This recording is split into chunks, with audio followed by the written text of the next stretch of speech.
자, 오늘 주제는 그리스도의 심판석이 되겠습니다. 그리스도의 심판석. 자, 우리가 잘 아는 내용이라고 생각할 수 있겠죠. 그러나 아는 내용을 우리가 믿어야 되겠죠.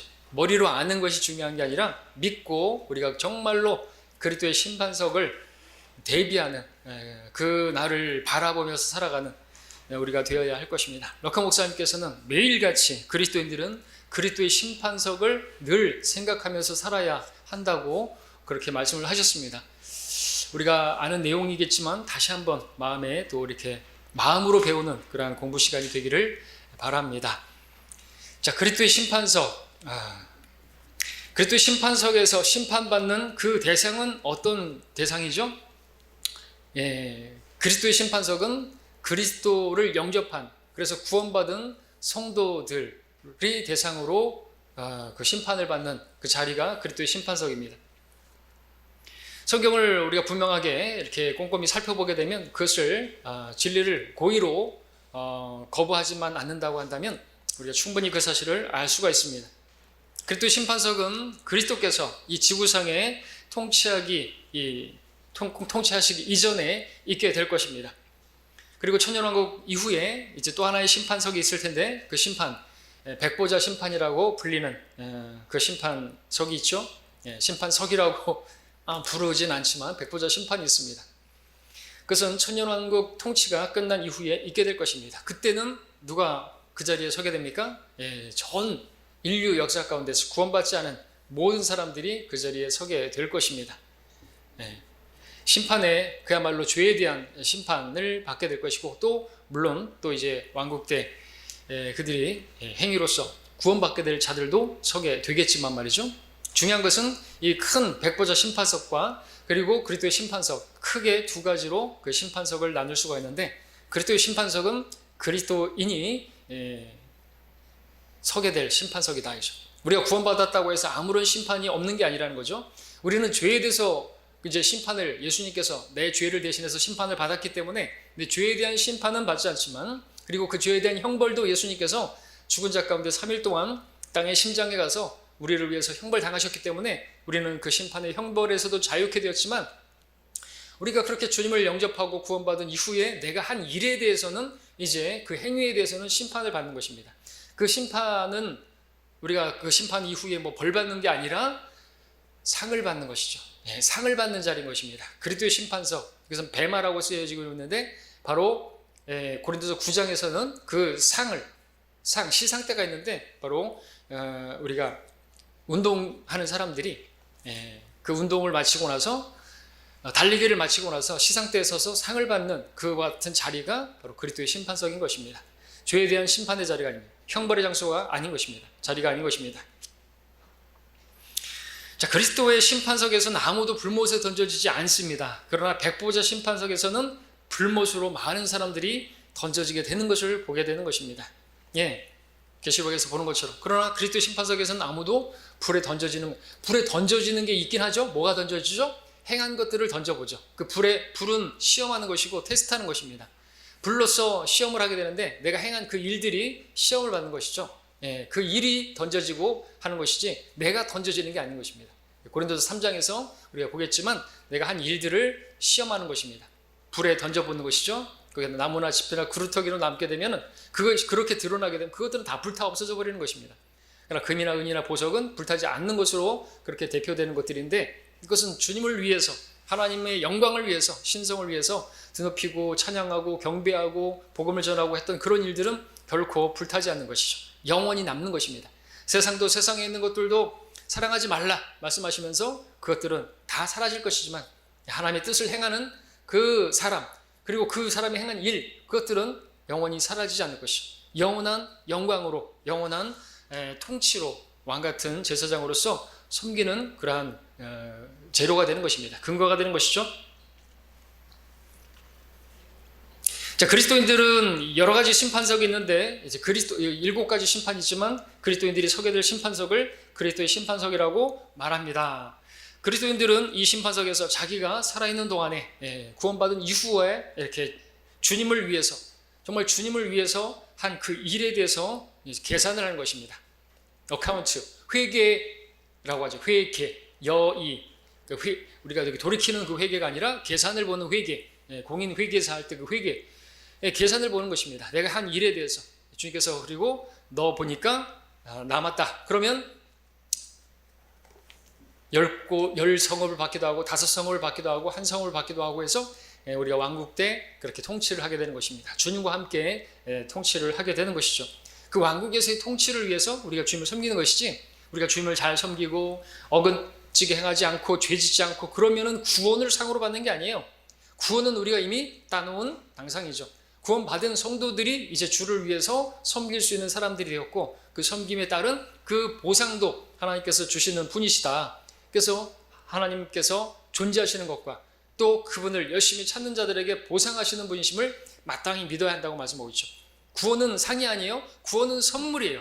내가 행한 것과 상관없이 하나님께서 믿음을 보시고 그 믿은 사람에게 받을 자격이 없지만 그냥 주시는 것이 은혜잖아요. 그 은혜를 베푸셔서 은혜로 구원을 받았고, 상은 은혜가 아니에요. 삭시예요.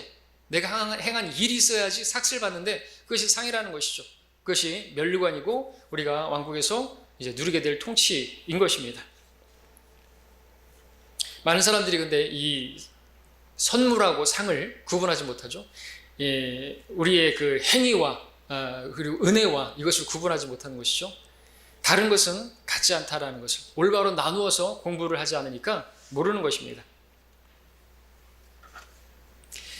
우리가 어떠한 잘못을 했다고 한다면 그것도 근데 예수 그리스도 앞에 섰을 때 그 일에 관해서도 계산을 해야 된다라고 말하는 것이죠. 책망을 받을 수 있겠죠. 우리 로마서 14장에서 보니까 우리가 형제를 판단했다고 한다면, 형제를 업신여겼다고 한다면 우리가 그리스도의 심판석 앞에서 그것에 관해서 해명해야 될 것이라고 말씀하고 있는 것이죠.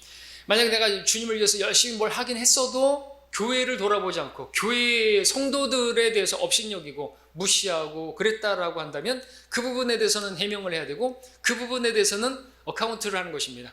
계산을 해볼 때 상이 깎여지는 것이죠. 그렇죠? 다른 것들은 많이 했어요. 복음도 전하고 예배도 정말 빠지지 않고 신실하게 참여했고, 다른 사람에게 진리를 가르쳤고 그랬지만 내가 주님께서 말씀하신 유언과도 같이 말씀하신 너희는 서로 사랑하라는, 곧 교회를 사랑하라는, 성도들을 사랑하라는 그 계명을 어긴 것에 대해서는 주님께서 심판석에서 물으시겠다고 말씀하시는 것이죠. 여러분, 그리스도의 심판석이 나오는 그 로마서 14장에서 이 형제에 관해서 형제들에 대해서 어떻게 했느냐를 물어보는 이유는 그것이 교회에게 주신 새 계명이기 때문에 그렇죠. 아주 중요한 그러한 계명이기 때문에 우리는 형제들에 대해서 분명하게 이 부분에 대해서 마음에 새겨야 되는 것입니다. 우리는 한 몸이다라는 거죠. 주님께서 피를 흘리셔서 산 받은 성도라는 것입니다. 내가 소중한 것처럼 주님께는 다른 내가 미워하는 그 성도도 소중한 것입니다. 주님께서 생명을 내어놓고 사셨기 때문에 그렇죠. 그런 시각으로 바라봐야 되는 거죠.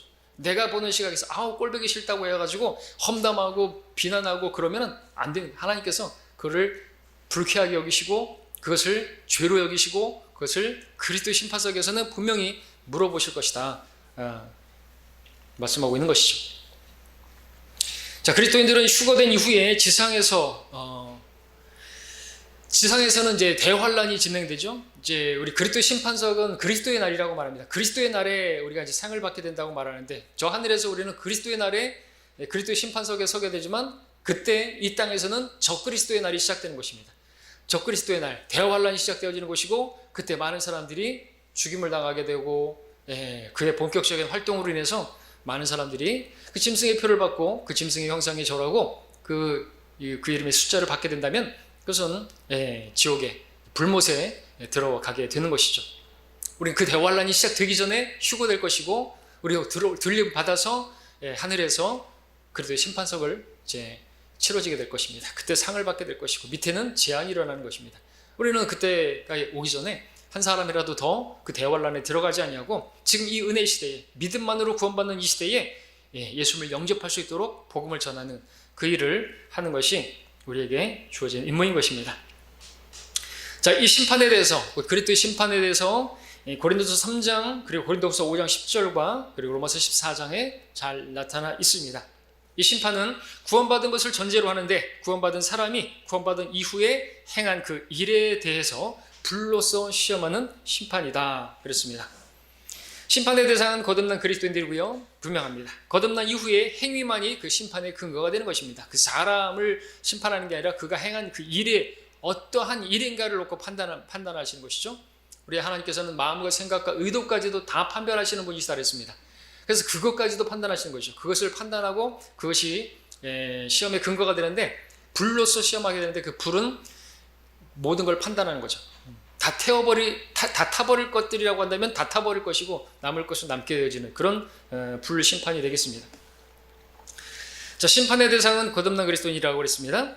자, 이것은 앞으로 우리 미래에 주님께서 잠시 후면 이제 오시게 될 텐데 잠시 후면 너희가 나를 보지 못할 것이고 잠시 후면 너희가 나를 볼 것이라 내가 속히 오리니 라고 말씀하셨으니까 곧 임하게 될 것입니다. 우리는 항상 그것을 의식하면서 살아가는 것이죠. 말씀하신 대로 주님 보실 때는 그 하루가 천년 같고 천년이 하루 같은 그런 체계를 가지고 우리 편에서는 좀 길어 보일지라도 주님께서는 속히 오신다고 하셨으면 속히 오시는 것입니다.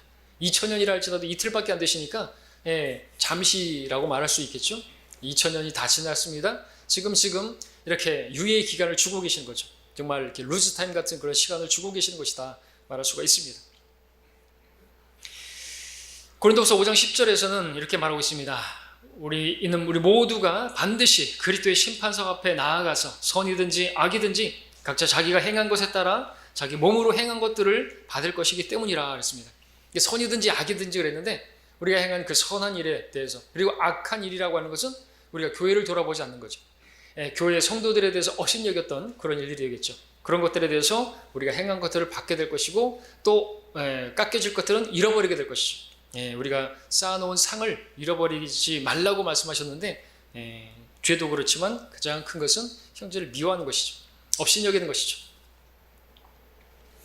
자, 이 심판은 심판받는 사람이 죄인인지 아닌지를 판가름하는 게 아니라고 했습니다. 왜냐하면 그것은 구원받은 자들만이 그 자리에 서는 심판이기 때문에 구원받은 사람들이기 때문에 죄인인지 아닌지를 판단하는 자리가 아닌 것이죠. 이미 구원받은 사람들은 의롭게 된 의인들입니다. 의인들이 서게 될 그러한 심판의 자리인 것이죠. 이 심판은 육상 경기와도 같은 공정한 판단이 될 것이고 훌륭한 경기자에게는 그에 따른 상이 주어지게 될 것입니다. 바울은 고린도서 2장 9장 24절에서 27절에서 잘 설명해 주고 있죠. 행위에 대한 심판인 것입니다. 다시 한번 우리 고린도전서 9장을 한번 보고 가겠습니다.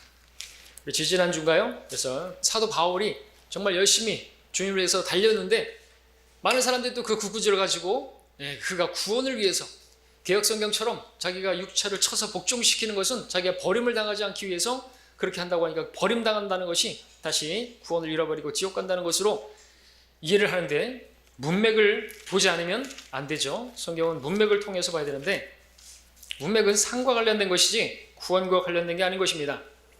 9장 24절 경기장에서 달리는 사람들이 모두 달릴지라도 한 사람만이 상을 받는 것을 너희가 알지 못하느냐. 그러므로 너희도 상을 얻게 되도록 달리라.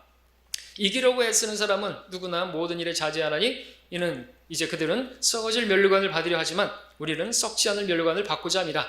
그러므로 내가 그처럼 달리되 불확실하게 하지 아니하며 또 내가 그처럼 싸우되 허공을 치는 자 같이 아니하노라. 내가 내 몸을 억지하여 복종하게 함은 다른 사람들에게 전파한 후에 어떻게 했었는지 내 자신이 버림을 받지 않게 하려는 것이라. 버림을 받지 않게 하려 함이라. 그래서 구원을 잃어버린다는 게 아니죠. 상을 받는 자리에서 제외가 되는 것이에요.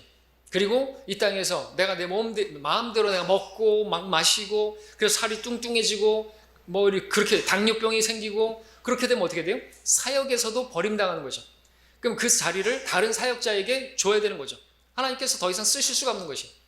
깨끗한 그릇을 쓰신다고 디모데후서 2장에서 말씀하셨는데 자기가 더럽게 생활하면 하나님께서는 치워버리시는 것이죠. 그런 사역에서 그리고 상 받는 자리에서 통치하는 데서 버림을 당하는 것이지 구원에서 더 버림당하는 건 문맥에도 맞지 않는 것이고 성경 우리 신약에서 말씀하시는 것과 상관없는 것입니다. 우리가 믿는 자에게 영생을 주셨다고 했으면 그 말 그대로 영생인 것입니다. 우리가 어떤 행위를 잘못했다고 해서 그 영생이 잃어버려진다고 한다면 영생은 영생이 아니라고, 그죠? 처음부터 영생이라고 말하면 안 되는 것이죠. 그럼 하나님 장난하시는 것입니다. 말장난하는 것이죠. 내가 너에게 이제 네가 나를 믿었느냐? 내 아들 예수가 너를 위해서 죽은 걸 믿었느냐? 내가 영생을 주겠다. 그래놓고 조금 뭐 말 안 듣고 좀 그 엉뚱한 짓 했다고 해가지고 너 그 가져와. 그럼 영생이 아닌 거예요. 그거는 문자적으로 말해야죠, 그죠? 예. 그건 상도 아니에요. 영생은 선물이죠. 예수 그리스도 우리 주로 말미암은 하나님의 선물이라 그랬잖아요. 죄의 삭은 사망이요. 그리고 영원한 생명은 예수 그리스도 말미암은 하나님의 선물이라 했습니다. 선물과 상을 구분하지 않으면 안 되는 것입니다. 선물은 우리 행위와 상관없고 상은 우리가 열심히 행한 행위와 상관이 있는 것입니다. 그리고 한 사람만 상을 받는다는 것은 이 세상에서의 룰이잖아요. 당시에 그 로마에 또 아테네에 올림픽이 기원이 되는 열심히 달려가지고 1등만이 월계관을 쓰지 않습니까? 지금은 금, 은, 동 3명에게 주지만 그러면 우리는 모두가 다 상을 받을 수가 있어요. 그렇죠? 왜냐하면 우리 다른 그리스도인들과 경쟁하는 그러한 레이스가 아니라 나 자신, 내 육신을 복종하면 억제하고 절제하고 그러면은 주님을 위해서 일할 수도 있고 또 그날에 상을 받을 수가 있는 것입니다. 우리 모두가 다 그렇게 주님께서 10성읍, 5성읍, 또 1성읍 그리고 면류관 뒤에서 보겠지만 5가지 면류관이 있는데 그걸 5개를 다 받았을 수도 있고 뭐 3개 쓸 수도 있고 1개 쓸 수도 있죠. 그에 따라서 영원에서 통치를 하게 되는 것입니다. 우리 그걸 바라봐야 되는 거죠. 자, 두 번째로 보는 것은 그리스도의 심판석에서 무엇을 심판받는 것인가라는 것입니다. 무엇을 심판받는 것인가? 말씀드렸지만 또 자세하게 좀 들어가 보겠습니다. 자, 거듭난 이후 예수 그리스도의 종으로서 일한 것을 심판받을 것입니다. 일한 것을 우리 함께 3장 보겠습니다. 고린도전서 3장 11절부터 15절까지를 보겠습니다.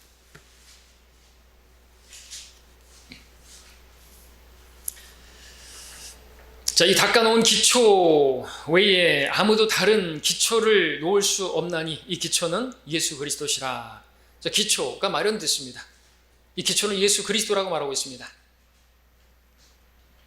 그러니까 구원받은 성도는 이제 그 기초가 마련된 것이 그 기초가 마련됐다는 게 뭡니까? 거기다 이제 건물을 세워야 된다는 것이죠. 우리는 성전으로 또 교회적으로는 또 하나님의 그 집으로서 성전으로서 자라가야 되고 그렇게 형성되어져 가야 되는데 이 문맥을 또 보게 되면 세운 것이 그대로 있으면이라고 말하고 있죠. 그러니까 교회를 세운 것이 있으면 그러니까 다른 성도들을 세우고 우리가 복음을 전하는 것도 교회를 세우는 것이잖아요. 내가 한 일이 다른 성도에게 도전이 되고 그것이 세운 것이 그대로 빌드 교회의 건축과 관련된 것이죠. 내가 내 교회를 세우리니 라고 했을 때 빌드 마이 처치라고 해서 그렇게 세우다라는 것이 빌드라고 쓰고 있습니다. 계속해서 보면 12절에서 이제 그리스도 누구든지 이 기초 위에 금이나 은이나 보석이나 나무나 짚이나 그루터기를 지으면 각 사람이 일한 것이 나타나게 되리니 그날이 그것을 밝힐 것이라. 이는 그것이 불로서 드러나고 또 그 불이 각 사람이 일한 것이 어떤 종류인지를 시험할 것이기 때문이라. 만약 어떤 사람이 일한 것이 세운 그대로 있으면 그는 상을 받을 것이요 만약 어떤 사람의 일한 것이 불타버리면 그는 손해를 당하리라. 그러나 그 자신은 구원을 받게 되겠지만 불에 의해서인 것처럼 그렇게 되리라. 구원은 받아요. 자기가 한 일이 다 없어진다 할지라도 구원은 받죠. 근데 아무런 상이 없습니다. 보상이 없어요. 정확하게 예표가 되는 사람이 롯이죠. 롯은 불 가운데 구원받은 사람과 같은 아무런 간증이 없어요. 상이 없습니다. 그런 그리스도인들이 많을 것이에요. 저 하늘에서. 우리는 그런 사람들이 되어서는 안 되는 것이죠. 일한 것을 시험하신다.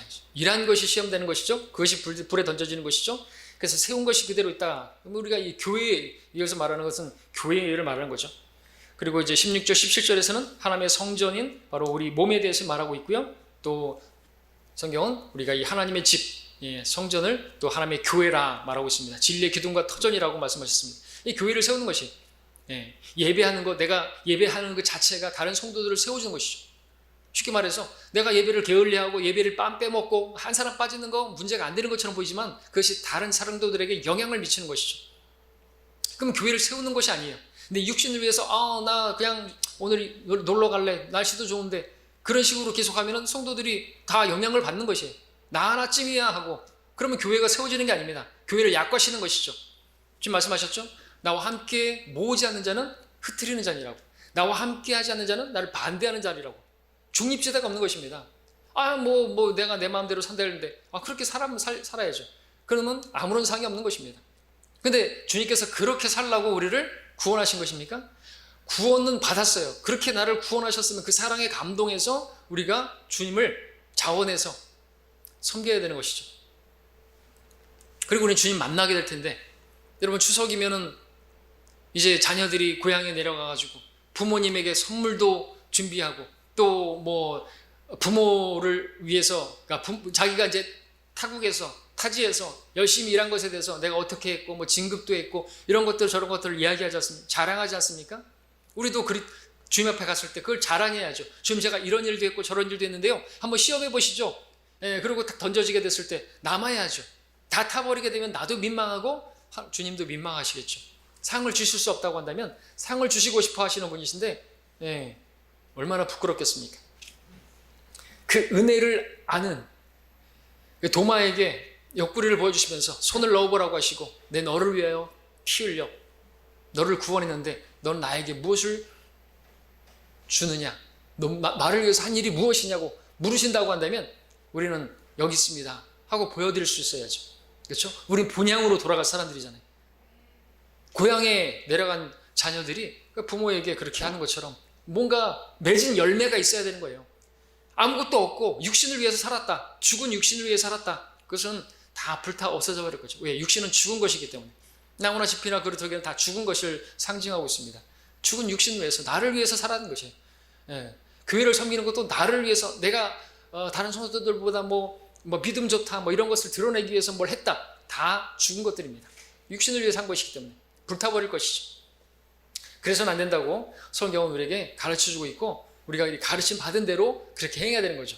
그것이 경기를 규칙대로 하는 자들이 면류관을 받는다고 말하고 있습니다. 규칙대로 하지 않으면 면류관도 없다고 말씀하고 있죠. 자, 그리스도인이 한 일은요, 그 일 뒤에 숨은 동기와 그 일의 양이 아니라 질을 심판한다 그랬습니다. 13절에서 말씀하시길 분명히 각 사람이 일한 것이 어떤 종류인가 이거죠. 그것까지도 판단하신다 이거죠. 어떤 동기로 정말 주님을 사랑해서 첫째 계명에 따라서, 둘째 계명에 따라서 그렇게 교회를 세우기 위해서 그렇게 했던 것인가 이거죠. 아니면 내가 복음을 많이 전했다는 걸 다른 사람에게 광고하기 위해서, 내가 몇백 명을 구령했다는 것을 그렇게 드러내기 위해서 그렇게 하는 것인가 이거죠. 그거는 합당치가 않은 것입니다. 무엇을 하든지, 먹든지 마시든지 예배를 드리든지 청소를 하든지 반찬을 준비하든지 예배를 출석하든지 그 모든 것을 무엇을 하든지 하나님의 영광을 위해서 하라고 말씀하고 있지 않습니까? 그렇죠? 해놓은 일 자체보다는 마음의 태도가 더욱 중요한 결정이 될 것입니다. 우리 부모들도 마찬가지겠죠? 우리 부모들도 자녀들이 뭘 하는데 정말 부모를 사랑해서 한 것이 마음을 협족하게 하는 것이지, 그냥 다른 어떤 숨은 동기를 가지고 부모님의 상속을 노리고, 이거는 좀 적용이 좀 그렇네요. 주님께서 우리에게 상속을 주실 거니까 그걸 바라보고 하는 건 맞는 것이니까. 근데 다른 어떤 불순한 동기로다가 다른 자기 어떤 형제들보다 자기를 더 사랑해 주길 바래서 이렇게 했다든지 그런 동기까지도 주님께서는 다 판단하시는 것이 되는 거죠. 자, 그 사람의 태도가 올바르다고 한다면 그 일 또한 자연히 올바르게 될 것이기 때문에 그렇죠. 그러니까 하나님께서 우리의 마음을 원하신다고 앞전에 설교에도 말씀드렸죠. 마음. 사람들은 겉을 보지만 하나님께서 그 마음을 시험하시고 그 마음을 중심을 보시는 분이시다 말씀하고 있습니다. 마음이 있으면 또 우리가 또 그 마음에 따른 합당한 행위가 나오겠죠. 데살로니가전서 2장 4절에서는 이런 말씀이 나오죠. 오히려 하나님의 승인을 받아 복음을 위탁받은 대로 전하노니 이는 사람들을 기쁘게 하려 함이 아니며 우리 마음을 시험하시는 하나님을 기쁘시게 하려 함이라. 사람을 기쁘게 하는 것이 아니라 하나님을 기쁘시게 하기 위해서 내가 하는 모든 일들이, 복음을 전파하는 것뿐만 아니라 내가 청소하는 일이든 정말 어떤 구제하는 일이든 어떤 일이든지 간에 하나님을 기쁘시게 하기 위해서 하나님 앞에서 행해야죠. 그러지 않으면 그 위선이라고 말하고 있지 않습니까? 하나님 위선을 싫어하시는 것 중에서 정말 거의 위에 있는 것이죠. 상위에 있는 것이 위선. 위선자들과 위선자들인 서기관들과 바리새인들아 너희에게 화 있으리라 했습니다. 에베소 6장 6절에서는 사람을 기쁘게 하는 자처럼 눈가림으로 하지 말고 그리스도의 종으로서 마음으로부터 하나님의 뜻을 행하며 그랬습니다. 하나님의 뜻을 마음으로부터 정말 하나님께 순종하는 마음으로, 사랑하는 마음으로 그렇게 해야 하는 거죠. 사람을 기쁘게 하는 것처럼 눈가림으로 하는 것은 위선이다. 자, 세 번째, 그리스도의 심판 속에 관련해서 우리가 유념할 것이 있다고 한다면 무엇이 있을까요? 무엇보다도 어떤 그리스도인들은 그분께서 나타나셨을 때 그분을 위해 살지 않았던 것으로 인해서 부끄러움을 당하게 될 것이다. 자, 이것을 우리가 그리스도의 심판석과 관련해서 유념해야 될 것입니다. 유념해야 될 것이죠. 상 받는 거 상은 안 받아도 돼. 나는 구원만도, 나 구원해 준 것만도 감사하지 무슨 상까지 바래. 그건 너무 좀 그렇잖아. 도둑놈 심판 아니야? 아니라는 거죠.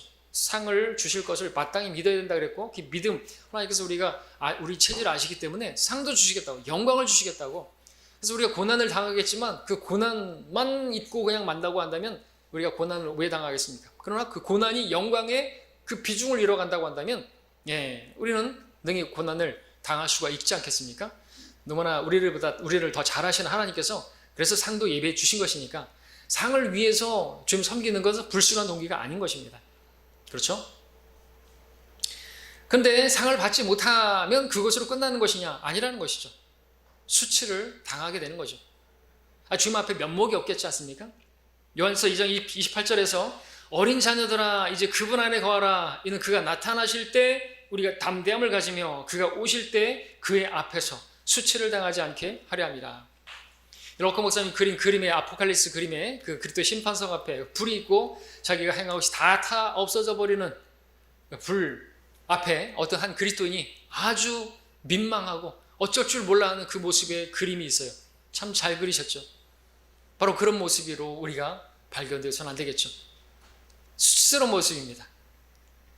도마에게 보여주시면서 내 너를 위하여 이렇게 피 흘려 죽었고 너를 구원하기 위해서 이렇게 큰 구속사역을 이뤘는데 이제 네가 나를 위해서 한 일이 무엇이냐 물으신다면 아무것도 없다면 얼마나 주님 앞에 부끄러움을 당하겠습니까? 수치를 당하겠습니까? 성도들이 행한 그 의로운 행실, 그것은 세마포라고 하는데 여카 목사님은 그리스도의 심판석에서 어떤 성도들은 정말 비키니 같은 그런 정도의 옷을 입고 서게 될 것이다. 수치를 당하게 될 것이다. 그런 의미죠. 벌거벗겨진 것처럼 그렇게 그분 앞에서 발견되지 않도록 우리가 행한 의로운 행실이 있어야 한다고 그렇게 말씀하시죠. 우리가 그 벌거벗겨진 것처럼 수치를 당하는 모습이 있을 수가 있다는 거죠. 그리고 그 앞에 불이 확 타버릴 것들이 너무 많으면 불이 많이 타오를 것이고, 그럼 우리가 그 불 앞에서 얼굴이 벌개지게 되는, 얼굴이 벌개지고 부끄러워서 그렇게 될 수도 있겠죠. 자, 어떤 그리스도인들은 손해를 당할 것이다 그랬습니다.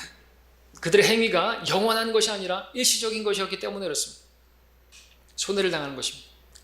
손해를 당한 것은 영원한 것을 빼앗긴 것이 무엇 때문에요? 일시적인 이 세상을 선택했기 때문에 그렇죠. 마치 에서와 같이 영원한 하나님의 그러한 축복인 장자권을 업신여기고 팥죽 한 그릇 먹고 나면 싸고 나면 또 배고픈 그것을 위해서 잠시 만족을 위해서 이 생에 죄가 뭐라 그래요? 영원한 것을 위해서 순간의 재단에다가 영혼을 불살라버리는 것이 죄다 그랬습니다. 밥전스 시니어가 말했던, 그렇죠? 아주 명언입니다. 죄가 뭐예요?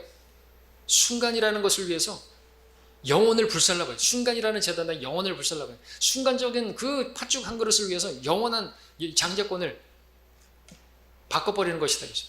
그건 바꿀 수 없는 것인데, 우리가 이 세상에서도 어떤 그 손해를 보면은 여러분들 월급을 못 받는다든지 사업을 하는데 손해를 봐가지고 한 1,000만 원, 2,000만 원 여러분 손해를 본다 그러면은 어떻겠습니까? 기분이 아주 화내고 그러겠죠. 영원에서 우리가 받게 될 그 상을 잃어버리게 된다면 그 가치는 엄청난 것이고 영원한 것인데 잃어버린다고 한다면 얼마나 정말 원통하고 분통이 터지겠습니까? 이 땅에서 1억 잃어버리고 그것만 해도 여러분 1억을 잃어버렸다고 생각해 보십시오. 아주 그냥 막 잠도 못 자고 그럴까? 근데 1억이 아니에요. 1억이 아니에요. 몇십억, 몇천억에 해당하는, 아니 그보다 더한 영원의 가치 있는 것이니까 그걸 잃어버리고 그걸 손실한다고 한다면 얼마나 정말 고통스럽고 좀 후회가 막급할 일인 것인가 우리 생각해 봐야 되는 거죠. 자, 그 다음에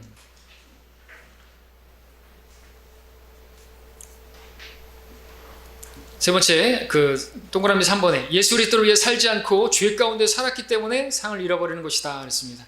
그렇습니다. 주님을 위한 그 섬김이 상의 근거가 되는 거죠.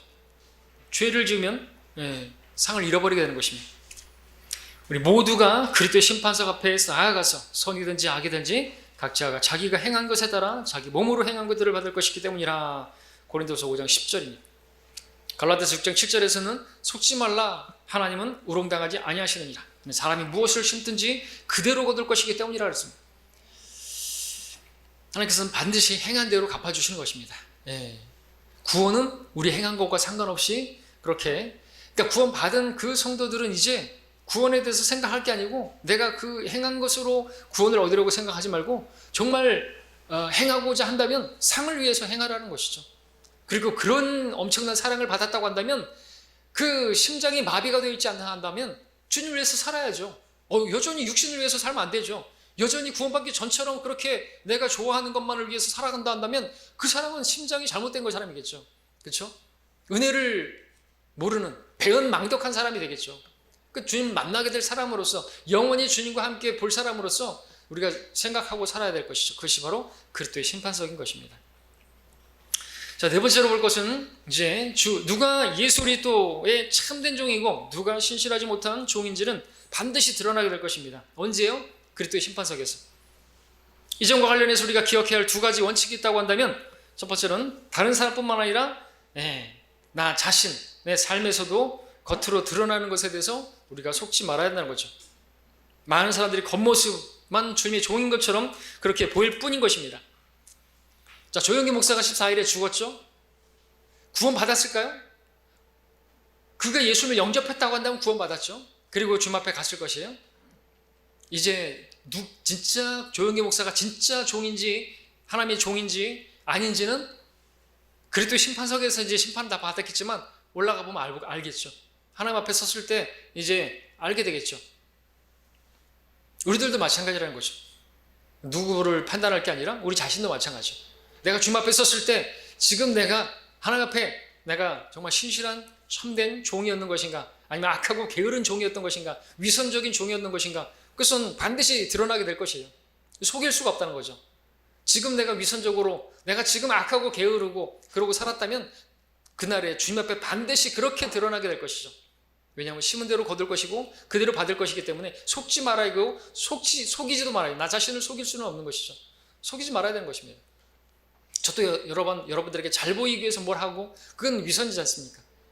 철저히 저도 조심해야 될 것이고 여러분들도 마찬가지입니다. 여러분이 주님을 섬기고 예배하고 복음을 전하고 모든 것들이 다른 성도들에게 잘 보이기 위해서, 여러분들이 대단한 사람인 것처럼 보이기 위해서 한다는 것은 그건 참된 종이 아닌 것으로 그렇게 드러나게 될 것이다. 알아야 되겠죠. 많은 사람이 겉모습만 주님의 종인 것처럼 보일 뿐입니다. 누가복음 16장 15절에서 주님 말씀하셨습니다.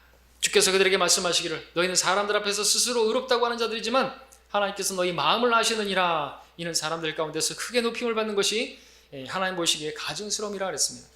많은 사람들이 조영기 목사를 놓고 무슨 정치인들도 막 무슨 얘기하고 하는데 많은 사람들에게 그렇게 존중을 받습니까? 하나님의 종이 아닌 가능성이 많죠. 믿지 않는 사람들에게도 존중을 받는다? 내가 사람들을 위해서 사람들을 기쁘게 하겠느냐? 금난한 그리스도의 종이 아니라 그랬습니다. 어떻게 믿지 않는 사람들이, 또 그렇게 많은 사람들이 그를 존중하고 그를 칭송하고 그 죽음을 애도하고 그럽니까? 그리스도의 종이 아닌 것이. 그가 행한 게 뭐예요? 사람들에게 좋은, 귀를 즐겁게 해주는 삼박자 축복, 오중 복음, 무슨 신유의 복음, 무슨 재림의 복음, 무슨 중생의 복음, 그런 거 영혼이 잘된 같이 범사가 잘 되고 강건하게 되기를 좋은 얘기하는데 누가 안 모이겠어요? 귀신 쫓아나가면 병도 없어지게 되고 건강하게 된다고 하는데 누가 안 모이겠어요? 긍정의 어떤 그런 것들, 희망을 이야기하고 복음을 전해야죠. 복음. 우리 죄들로 인해서 죽으시고 장사되시고 부활하셨다. 부정적인 것이 75%라 할지라도 그걸 전해야 돼. 그래야지 그가 살아나게 되죠. 이 땅에서 긍정의 그런 이야기만 하고 이 땅의 소망적인 이야기만 하고 이제 코로나가 극복될 것입니다. 좀 믿습니까? 뭐 그런 식으로 해가지고 주님 앞에 섰어요. 주님 앞에 섰어요. 주님께서 뭐라고 하실까요? 세상에서 아무리 존경받고 뭐 했어도 하나님께서는 아무런 가치 여기지 않은 것입니다. 한 민족도 한 통의 물방울에 해당하는 민족이라고 하셨는데 하나님께서는 아무런 가치도 여기지 않은 것입니다. 근데 하나님께서는 정말 주님을 위해서 섬긴 그 성도는 높여주시는 것입니다. 정말 티끌과 같은 우리인데 말이죠. 자, 그리고 우리 땅에 보물을 쌓기보다는 하늘에 쌓는 데 투자해야 한다라는 것입니다. 참된 종은 그리스도의 심판석에서 드러나게 될 것입니다. 마태복음 6장에서 우리가 하늘에 보물을 쌓으라 말씀하셨습니다. 그렇게 쌓으면 우리에게 유익하겠죠. 우리가 저 하늘에서 주님 만나게 될 그 날을 소망하게 될 것이고 이 땅에 마음을 두지 않게 된다면 이 세상의 것들이 마음을 끌리지 않을 것이고 그러니까 여러분들 하늘에 보물을 쌓는 그 일을 하시면은 여러분들이 신앙이 더욱더 건강해질 수 있죠. 마음이 거기가 있으니까.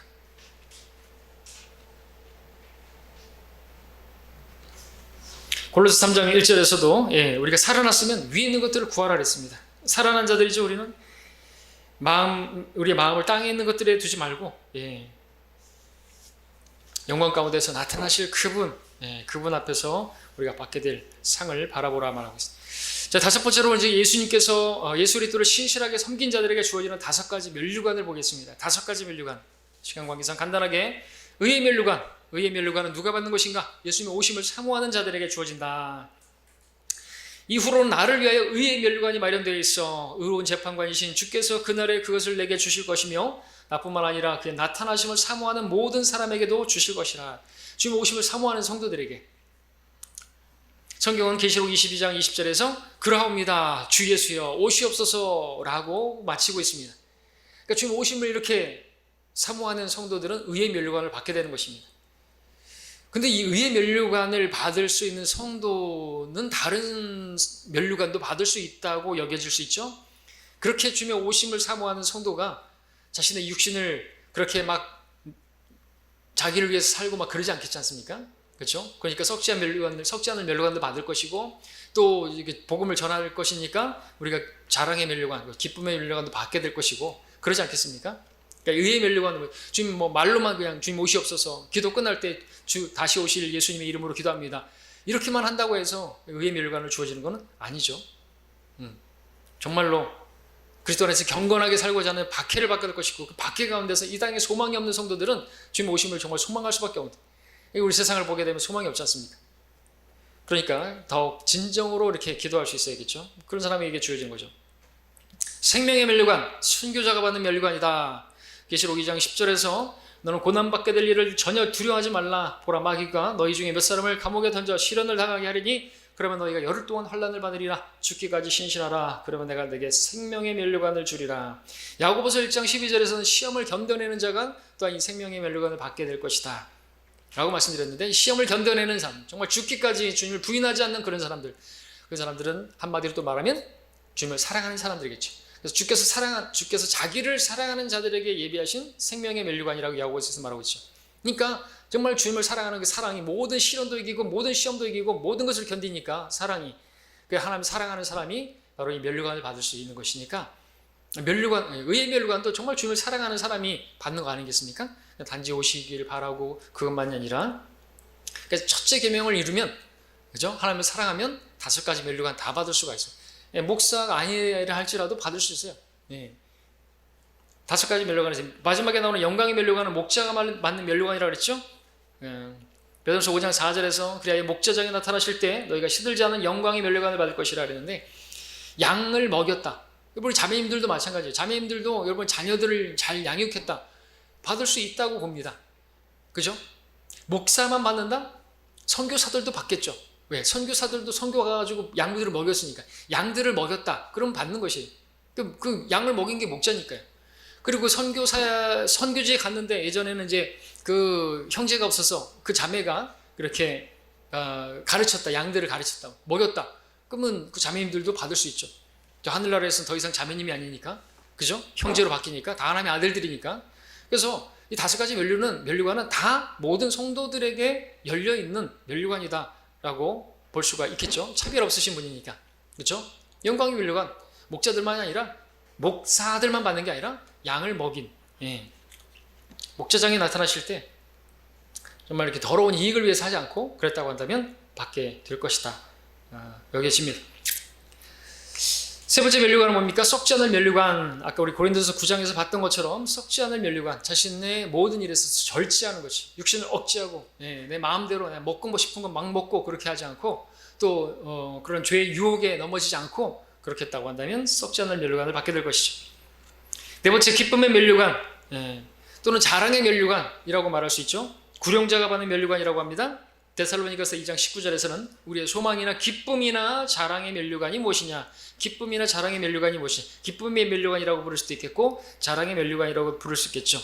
무엇이냐, 그가 오실 때 우리 주 예수 그리스도 앞에 있을 너희가 아니겠느냐. 그러니까 이 기쁨의 면류관은 너희가 아니겠느냐. 너희들이 바로 내가 너희들을 구령했고 복음을 전해서 이겨왔으니까 그들이 있어야 구령자가 받게 될 의의 면류관을 받게 된다라는 것이죠.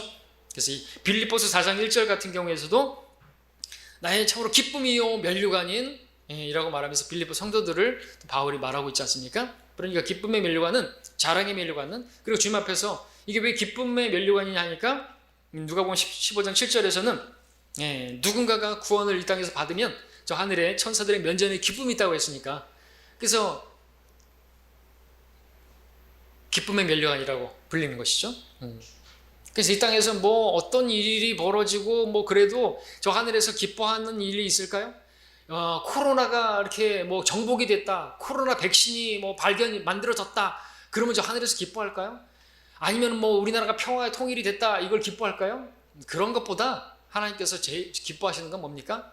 한 혼이 구원받는 걸 기뻐하시는 것이죠. 그래서 그 일을 한 사람에게는 기쁨의 면류관을 주신다라는 것입니다. 5가지 면류관인 것입니다. 자, 우리는 바로 그 일을 해야 하는 것이죠. 이 영광 면류관 말씀드렸지만 하나님의 말씀으로 양물을 먹인 사람에게 주어진다. 목자뿐만 아니라 구원받은 모든 사람들은 다른 사람들에게 하나님의 말씀을 가르쳐야 하고 그것을 성경을 말씀하십니다. 에베소 4장에서 우리가 다 장성하여서 어린아이같이 되지 않고 장성해서 서로 공급해주고 그렇게 해서 서로 자라가고 그렇게 해서 건축물을 세워야 한다고 말하고 있습니다. 그렇게 세워주는 역할을 했다. 교회를 세우는 일을 했다. 그 약물을 먹였다. 내가 간증을 통해서든지 그러면은 영광의 면류관이 있지 않겠나 생각해 볼 수 있죠. 우리 자녀들을 우리 아버지들은 자녀들을 양육했고 또 아내를 양육했다. 먹였다. 하나님의 말씀을 가르쳤다. 그런 다음 받겠죠. 뭐 성도들을 많이 두고 뭐 이렇게 목사가 대형 교회를 했어야지 영광의 면류관을 받는가? 아니잖아요. 그죠? 한 두세 사람이 주님의 이름으로 모였다. 주님께서 그거 함께 하신다. 두세 사람이 모인 곳이 바로 교회예요. 그러면 두세 자녀들을 놓고 하나님 말씀을 가르쳤다. 그 자매님들도 영광의 면류관 받을 수 있어요. 5개 다 받을 수 있어요. 다 받으시길 바랍니다. 마치겠습니다.